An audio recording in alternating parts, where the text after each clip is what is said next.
सच्चिदानंदरूपाय विश्वभूतपत्यादिहेतवे तापत्रय विनाशाय श्रीकृष्णाय वयं नुमः। श्रीमद्भागवत महापुराण दशम स्कंध पूर्वार्ध 16वां अध्याय कालीय पर कृपा। श्री सुखदेव जी कहते हैं, परीक्षित, भगवान श्री कृष्ण ने देखा कि महाविस्तर कालीय नाग ने यमुना जी का जल विषैला कर दिया है। तब यमुना जी को शुद्ध करने के विचार से उन्होंने वहां से उस सर्प को निकाल दिया। राजा परीक्षित ने पूछा, ब्राह्मण, भगवान श्री कृष्ण ने यमुना जी के अगाध जल में किस प्रकार उस सर्प का दमन किया? फिर कालिया नाग तो जलचर जीव नहीं था, ऐसी दशा में वो अनेक युगों तक जल में क्यों और कैसे रहा, सो बतलाइए। ब्रह्म स्वरूप महात्मन भगवान अनंत हैं, वे अपनी लीला प्रकट करके स्वच्छंद विहार करते हैं। गोपाल रूप से उन्होंने जो उदार लीला की है वह तो अमृत स्वरूप है, भला उसके सेवन से कौन तृप्त हो सकता है? श्री सुखदेव जी ने कहा, परीक्षित, यमुना जी में काली नाग का एक कुंड था। उसका जल विष की गर्मी से खौलता रहता था, यहाँ तक कि उसके ऊपर उड़ने वाले पक्षी भी झुलस कर उसमें गिर जाया करते थे। उसके विषैले जल की उत्ताल तरंगों का स्पर्श करके तथा उसकी छोटी छोटी बूंदें लेकर जब वायु बाहर आती और तट के घास पात वृक्ष पशु पक्षी आदि का स्पर्श करती, तब वे उसी समय मर जाते थे। परीक्षित, भगवान का अवतार तो दुष्टों का दमन करने के लिए होता ही है। जब उन्होंने देखा कि उस सांप के विष का वेग बड़ा प्रचंड भयंकर है और वह भयानक विष ही उसका महान बल है तथा उसके कारण मेरे विहार का स्थान यमुना जी भी दूषित हो गई हैं, तब भगवान श्री कृष्ण अपनी कमर का फेंटा कसकर एक बहुत ऊंचे कदम के वृक्ष पर चढ़ गए और वहां से ताल ठोकर उस विषैले जल में कूद पड़े। यमुना जी का जल सांप के विष के कारण पहले से ही खोल रहा था। उसकी तरंगें लाल पीली और अत्यंत भयंकर उठ रही थीं। पुरुषोत्तम भगवान श्री कृष्ण के कूद पड़ने से उसका जल और भी उछलने लगा। उस समय तो कालिय देह का जल इधर उधर उछलकर 400 हाथ तक फैल गया। अचिंत्य अनंत बलशाली भगवान श्री कृष्ण के लिए इसमें कोई आश्चर्य की बात नहीं है। फिर परीक्षित, भगवान श्री कृष्ण कालिय देह में कूदकर अतुल बलशाली मतवाले गजराज के समान जल उछालने लगे। इस प्रकार जल कीड़ा करने पर उनकी भुजाओं की टक्कर से जल में बड़े जोर का शब्द होने लगा। आंख से ही सुनने वाले कालिया नाग ने वह आवाज सुनी और देखा कि कोई मेरे निवास स्थान का तिरस्कार कर रहा है। उसे यह सहन न हुआ, वह चिढ़कर भगवान श्री कृष्ण के सामने आ गया। उसने देखा कि सामने एक सांवला सलोना बालक है, वर्षाकालीन मेघ के समान अत्यंत सुकुमार शरीर है, उसमें लगकर आंखें हटने का नाम ही नहीं लेती। उसके बच्चे स्थल पर एक सुनहली रेखा श्री वस्त्र का चिन्ह है और वह पीले रंग का वस्त्र धारण किए हुए हैं। बड़े मधुर एवं मनोहर मुख पर मंद मंद मुस्कान अत्यंत शोभायमान हो रही है। चरण इतने सुकुमार और सुंदर हैं, मानो कमल की गद्दी हो। इतना आकर्षक रूप होने पर भी जब कालिया नाग ने देखा कि बालक तनिक भी न डर कर इस विषैले जल में मौज से खेल रहा है, तब उसका क्रोध और भी बढ़ गया। उसने श्री कृष्ण को मर स्थानों में डसकर अपने शरीर के बंधन से उन्हें जकड़ लिया। भगवान श्री कृष्ण नाग पास में बंधकर निश्चेष्ट हो गए। यह देखकर उनके प्यारे सखा ग्वाल बाल बहुत ही पवित्र हुए और बहुत ही पीड़ित हुए और उसी समय दुख, पश्चाताप और भय से मूर्छित होकर पृथ्वी पर गिर पड़े, क्योंकि उन्होंने अपने शरीर, सुहृदय, धन संपत्ति, स्त्री, पुत्र, भोग और कामनाएं सब कुछ भगवान श्री कृष्ण को ही समर्पित कर रखा था। गाय, बैल, बछिया और बछड़े बड़े दुख से डकराने लगे। श्री कृष्ण की ओर ही उनकी टकटकी बंध रही थी। वे डरकर इस प्रकार खड़े हो गए मानो रो रहे हों। उस समय उनका शरीर हिलता डोलता तक न था। इधर ब्रज में पृथ्वी, आकाश और शरीरों में बड़े भयंकर तीनों प्रकार के उत्पात उठ खड़े हुए, जो इस बात की सूचना दे रहे थे कि बहुत ही शीघ्र कोई अशुभ घटना घटने वाली है। नंद बाबा आदि गोपों ने पहले तो उन अशकुनों को देखा और पीछे से यह जाना कि आज श्री कृष्ण बिना बलराम के ही गाय चराने चले गए। वे भय से व्याकुल हो गए। वे भगवान का प्रभाव नहीं जानते थे, इसीलिए उन अशकुनों को देखकर उनके मन में यह बात आई कि आज तो श्री कृष्ण की मृत्यु ही हो गई होगी। वे उसी क्षण दुख, शोक और भय से आतुर हो गए। क्यों न हो, श्री कृष्ण ही उनके प्राण, मन और सर्वस्व जो थे। प्रिय परीक्षित, ब्रज के बालक, वृद्ध और स्त्रियों का स्वभाव गायों जैसा ही वात्सल्यपूर्ण था। वे मन में ऐसी बात आते ही अत्यंत दीन हो गए और अपने प्यारे कन्हैया को देखने की उत्कट लालसा से घर द्वार छोड़कर निकल पड़े। बलराम जी स्वयं भगवान के स्वरूप और सर्वशक्तिमान हैं। उन्होंने जब ब्रजवासियों को इतना कातर और इतना आतुर देखा तब उन्हें हंसी आ गई, परंतु वे कुछ बोले नहीं, चुप ही रहे, क्योंकि वे अपने छोटे भाई श्री कृष्ण का प्रभाव भली भांति जानते थे। ब्रजवासी अपने प्यारे श्री कृष्ण को ढूंढने लगे। कोई अधिक कठिनाई न हुई, क्योंकि मार्ग में उन्हें भगवान के चरण चिन्ह मिलते जाते थे, जो कमल, अंकुश आदि से युक्त होने के कारण उन्हें पहचान होती जाती थी। इस प्रकार वे यमुना तट की ओर जाने लगे। परीक्षित, मार्ग में गौओं और दूसरों के चरण चिन्हों के बीच बीच में भगवान के चरण चिन्ह भी दिख जाते थे। उनमें कमल, जो, अंकुश, वज्र और ध्वजा के चिन्ह बहुत ही स्पष्ट थे। उन्हें देखते हुए वे बहुत शीघ्रता से चले।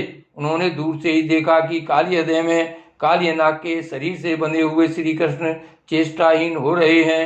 कुंड के किनारे पर ग्वाल अचेत हुए पड़े हैं और गौएं, बैल, बछड़े आदि बड़े आर्त स्वर से डकरा रहे हैं। यह सब देखकर वे सब गोप अत्यंत व्याकुल और अंत में मूर्छित हो गए। गोपियों का मन अनंत गुण गण निलय भगवान श्री कृष्ण के प्रेम के रंग में रंगा हुआ था। वे तो नित्य निरंतर भगवान के सौहार्द, उनकी मधुर मुस्कान, प्रेम भरी चितवन तथा मीठी वाणी का ही स्मरण करती रहती थीं। जब उन्होंने देखा कि हमारे प्रियतम श्याम सुंदर को काले सांप ने जकड़ रखा है, तब उनके हृदय में बड़ा ही दुख और बड़ी ही जलन हुई।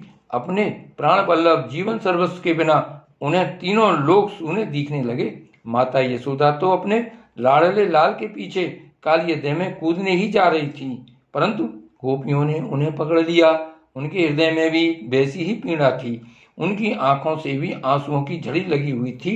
सबकी आंखें श्री कृष्ण के मुख कमल पर लगी थीं, जिनके शरीर में चेतना थी। वे ब्रजमोहन श्री कृष्ण की पूतनावध आदि की प्यारी प्यारी ऐश्वर्य की लीलाएं कह कहकर यशोदा जी को धीरज बांधने लगी, किंतु अधिकांश तो मुर्दे की तरह पड़ ही गई थीं। परीक्षित, नंद बाबा आदि के जीवन प्राण तो श्री कृष्ण ही थे। वे श्री कृष्ण के लिए काली हृदय में घुसने लगे। यह देखकर श्री कृष्ण का प्रभाव जानने वाले भगवान बलराम जी ने किन्हीं को समझा बुझाकर, किन्हीं को बलपूर्वक और किन्हीं को उनके हृदयों में पीड़ा करके रोक दिया। परीक्षित, यह सांप के शरीर से बंध जाना तो श्री कृष्ण की मनुष्यों जैसी एक लीला थी। जब उन्होंने देखा कि ब्रज के सभी लोग स्त्री और बच्चों के साथ मेरे लिए इस प्रकार अत्यंत दुखी हो रहे हैं और सचमुच मेरे सिवा इनका कोई दूसरा सहारा भी नहीं है, तब वे एक मुहूर्त तक सर्प के बंधन में रहकर बाहर निकल आए। भगवान श्री कृष्ण ने उस समय अपना शरीर फुलाकर खूब मोटा कर लिया। इससे सांप का शरीर टूटने लगा। वह अपना नागपात छोड़कर अलग खड़ा हो गया और क्रोध से आग बबूला हो अपने फण ऊंचा करके फुफकारने मारने लगा। घात मिलते ही श्री कृष्ण पर चोट करने के लिए वह उनकी ओर टकटकी लगाकर देखने लगा। उस समय उसके नथनों से विष की फुहारें निकल रही थीं। उसकी आंखें स्थिर थीं और इतनी लाल लाल हो रही थीं मानो भट्टी पर तपाया हुआ खपड़ा हो। उसके मुंह से आग की लपटें निकल रही थीं। उस समय काली नाग अपनी दुहरी जीभ लपलपाकर अपने होठों के दोनों किनारों को चाट रहा था और अपनी कराल आंखों से विष की ज्वाला उगलता जा रहा था। अपने वाहन गरुण के समान भगवान श्री कृष्ण उसके साथ खेलते हुए पैंतरा बदलने लगे और वह सांप भी उन पर चोट करने का दाव देखता हुआ पैंतरा बदलने लगा। इस प्रकार पैंतरा बदलते बदलते उसका बल क्षीण हो गया। तब भगवान श्री कृष्ण ने उसके बड़े बड़े सिरों को तनिक दबा दिया और उछलकर उन पर सवार हो गए। कालिय नाग के मस्तकों पर बहुत सी लाल लाल मणियां थीं। उनके स्पर्श से भगवान के सुकुमार तालुओं की लालिमा और भी बढ़ गई। नृत्य गान आदि समस्त कलाओं के आदि प्रवर्तक भगवान श्री कृष्ण उसके सिरों पर कलापूर्ण नृत्य करने लगे। भगवान के प्यारे भक्त गंधर्व, सिद्ध, देवता, चारण और देवांगनाओं ने जब देखा कि भगवान नृत्य करना चाहते हैं, तब वे बड़े प्रेम से मृदंग, ढोल, नगारे आदि बाजे बजाते हुए, सुंदर सुंदर गीत गाते हुए, पुष्पों की वर्षा करते हुए और अपने को निछावर करते हुए भेंट ले लेकर उसी समय भगवान के पास आ पहुँचे। परीक्षित, कालिय नाग के 101 सिर थे। वह अपने जिस सिर को नहीं झुकाता था, उसी को प्रचंड दंडधारी भगवान अपने पैरों की चोट से कुचल डालते। इससे कालिय नाग की जीवन शक्ति क्षीण हो चली। वह मुंह और नथनों से खून उगलने लगा। अंत में चक्कर काटते काटते वह बेहोश हो गया। तनिक भी चेत होता तो वह अपनी आंखों से विष उगलने लगता और क्रोध के मारे जोर जोर से फुफकारें मारने लगता। इस प्रकार वह अपने सिरों में से जिस सिर को ऊपर उठाता, उसी को नाचते हुए भगवान श्री कृष्ण अपने चरणों की ठोकर से झुकाकर रौंद डालते। उस समय पुराण पुरुषोत्तम भगवान श्री कृष्ण के चरणों पर जो खून की बूंदें पड़ती थीं, उनसे ऐसा मालूम होता मानो रक्त पुष्पों से उनकी पूजा की जा रही हो। परीक्षित, भगवान के इस अद्भुत तांडव नृत्य से कालिय के फण रूप छत्ते छिन्न भिन्न हो गए। उसका एक एक अंग चूर चूर हो गया और मुंह से खून की उल्टी होने लगी। अब उसे सारे जगत के आदि शिक्षक पुराण पुरुष भगवान नारायण की स्मृति हुई। अब उसे सारे जगत के आदि शिक्षक पुराण पुरुष भगवान नारायण की स्मृति हुई। वह मन ही मन भगवान की शरण में गया। भगवान श्री कृष्ण के उदर में संपूर्ण विश्व है, इसलिए उनके भारी बोझ से कालिय नाग के शरीर की एक एक गांठ ढीली पड़ गई। उनकी एड़ियों की चोट से उसके छत्र के समान फण छिन्न भिन्न हो गए। अपने पति की यह दशा देखकर उसकी पत्नियां भगवान की शरण में आईं। वे अत्यंत आतुर हो रही थीं। भय के मारे उनके वस्त्राभूषण अस्त व्यस्त हो रहे थे और केश की चोटियां भी बिखर रही थीं। उस समय उन साध्वी नागपत्नियों के चित्त में बड़ी घबराहट थी। अपने बालकों को आगे करके वे पृथ्वी पर लौट गईं और हाथ जोड़कर उन्होंने समस्त प्राणियों के एकमात्र स्वामी भगवान श्री कृष्ण को प्रणाम किया। भगवान श्री कृष्ण को शरणागत वत्सल जानकर अपने अपराधी पति को छुड़ाने की इच्छा से उन्होंने उनकी शरण ग्रहण की। नागपत्नियों ने कहा, प्रभु, आपका यह अवतार ही दुष्टों को दंड देने के लिए हुआ है, इसलिए इस अपराधी को दंड देना सर्वथा उचित है। आपकी दृष्टि में शत्रु और पुत्र का कोई भेदभाव नहीं है, इसलिए आप जो किसी को दंड देते हैं वह आपके पापों का प्रायश्चित कराने और उसका परम कल्याण करने के लिए ही है। और उसका परम कल्याण कराने के लिए ही आपने हम लोगों पर यह बड़ा ही अनुग्रह किया। यह तो आपका कृपा प्रसाद ही है, क्योंकि आप तो दुष्टों को दंड देते हैं, उससे उनके सारे पाप नष्ट हो जाते हैं। इस सर्प के अपराधी होने में तो कोई संदेह ही नहीं है।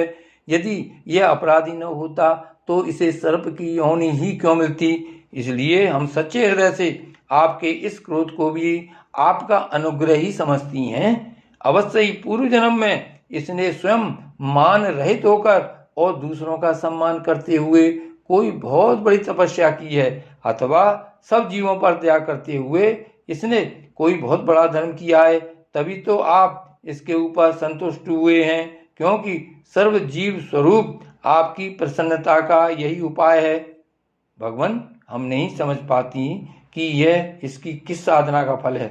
जो यह आपके चरण कमलों की धूल का स्पर्श पाने का अधिकारी हुआ है, आपके चरणों की रज इतनी दुर्लभ है कि उसके लिए आपकी अर्धांगिनी लक्ष्मी जी को भी बहुत दिनों तक समस्त भोगों का त्याग करके नियमों का पालन करते हुए तपस्या करनी पड़ी थी।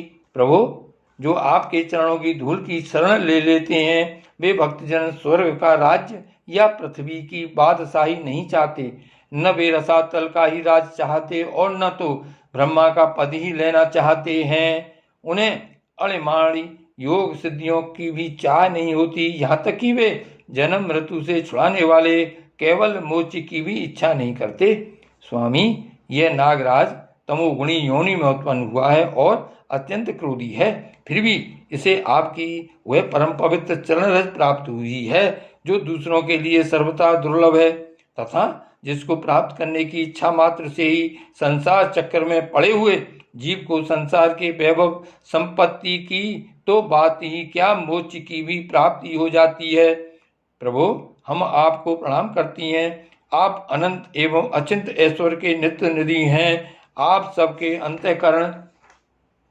अंतःकरणों में विराजमान होने पर भी अनंत हैं। आप समस्त प्राणियों और पदार्थों के आश्रय तथा सब पदार्थों के रूप में भी विद्यमान हैं। आप प्रकृति से परे स्वयं परमात्मा हैं। आप सब प्रकार के ज्ञान और अनुभवों के खजाने हैं। आपकी महिमा और शक्ति अनंत है। आपका स्वरूप अप्राकृत दिव्य चिन्मय है। प्राकृतिक गुणों एवं विकारों का आप कभी स्पर्श ही नहीं करते। आप ही ब्रह्म हैं। हम आपको नमस्कार कर रही हैं। आप प्रकृति में क्षोभ उत्पन्न करने वाले काल हैं, काल शक्ति के आश्रय हैं और काल के क्षण कल्प आदि समस्त अवयवों के साक्षी हैं। आप विश्वरूप होते हुए भी उससे अलग रहकर उसके दृष्टा हैं। आप उसके बनाने वाले निमित्त कारण तो हैं ही, उसके रूप में बनने वाले उपादान कारण भी हैं। प्रभु, पंचभूत, उनकी तन्मात्राएं, इंद्रियां, प्राण, मन, बुद्धि और इन सब का खजाना चित्त, ये सब आप ही हैं।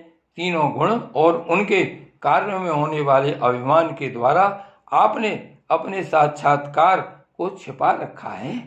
आप देश काल और वस्तुओं की सीमा से बाहर अनंत हैं, सूक्ष्म से भी सूक्ष्म और कार्य कारणों के समस्त विकारों में भी एक रस, विकार रहित और सर्वज्ञ हैं। ईश्वर हैं कि नहीं हैं, सर्वज्ञ हैं कि अल्पज्ञ इत्यादि अनेक मतभेदों के अनुसार आप उन मतवादियों को उन्हीं रूपों में दर्शन देते हैं। समस्त शब्दों के अर्थ के रूप में तो आप हैं ही, शब्दों के रूप में भी हैं तथा उन दोनों का संबंध जोड़ने वाली शक्ति भी आप ही हैं।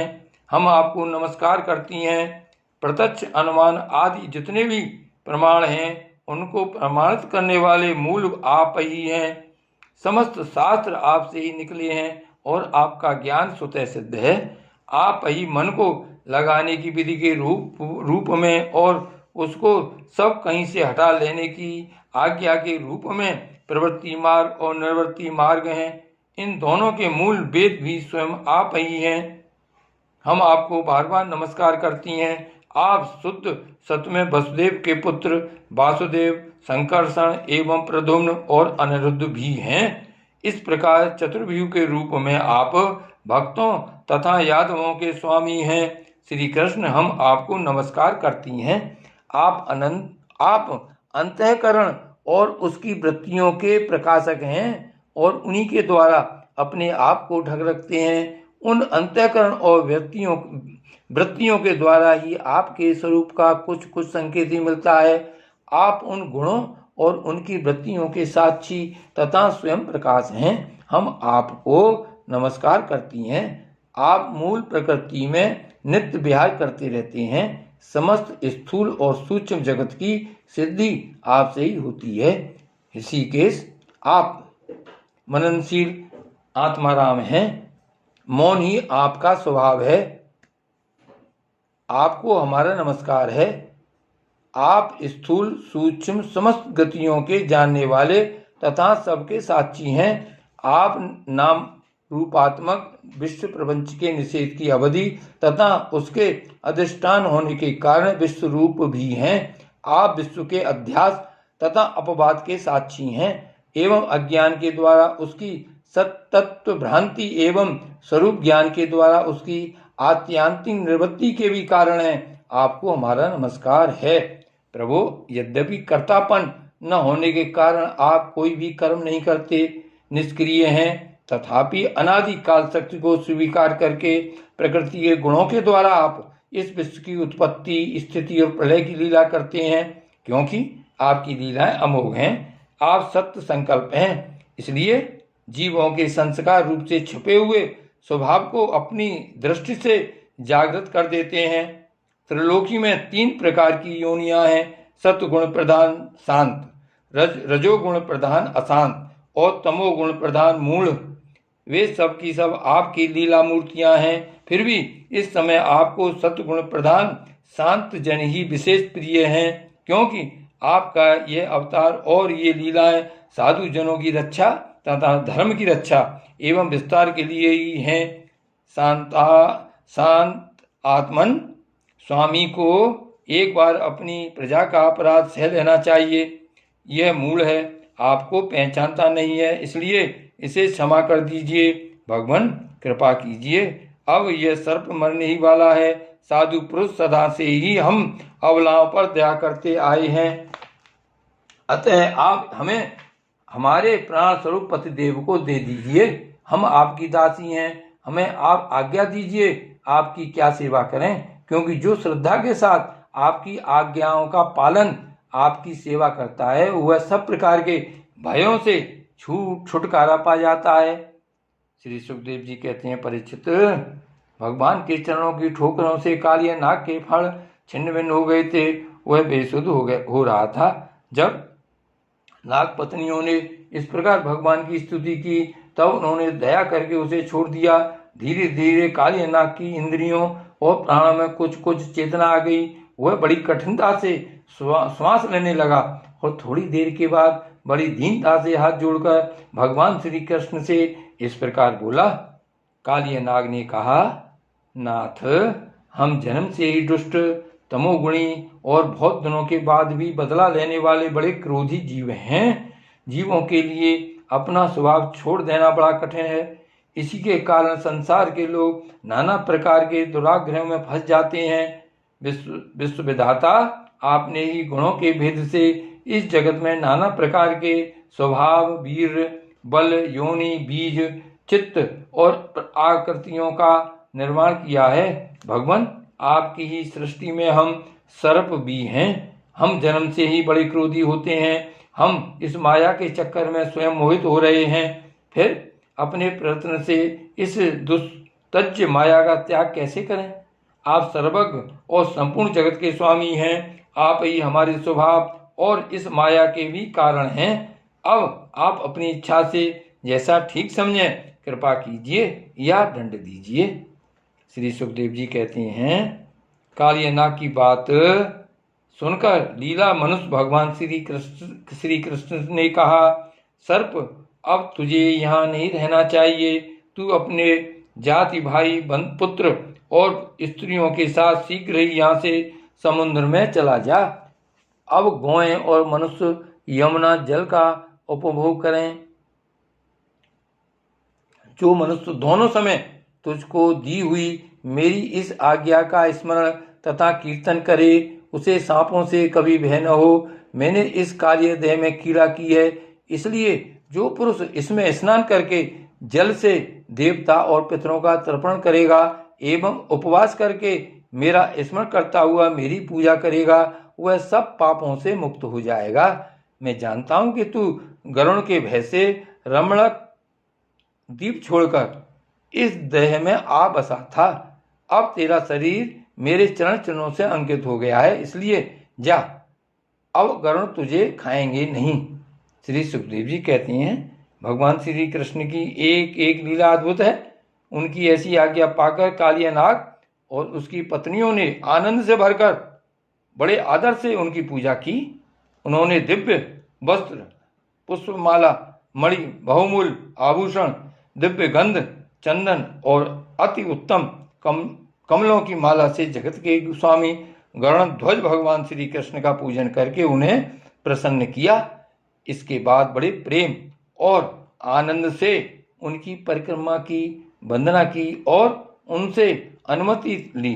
तब अपनी पत्नियों, पुत्रों और बंधु बांधवों के साथ रमणक द्वीप की, जो समुद्र में सर्पों के रहने का एक स्थान है, यात्रा की। लीला मनुष्य भगवान श्री कृष्ण की कृपा से यमुना जी का जल केवल विषहीन ही नहीं बल्कि उसी समय अमृत के समान मधुर हो गया। जय श्री कृष्ण कन्हैया लाल की जय।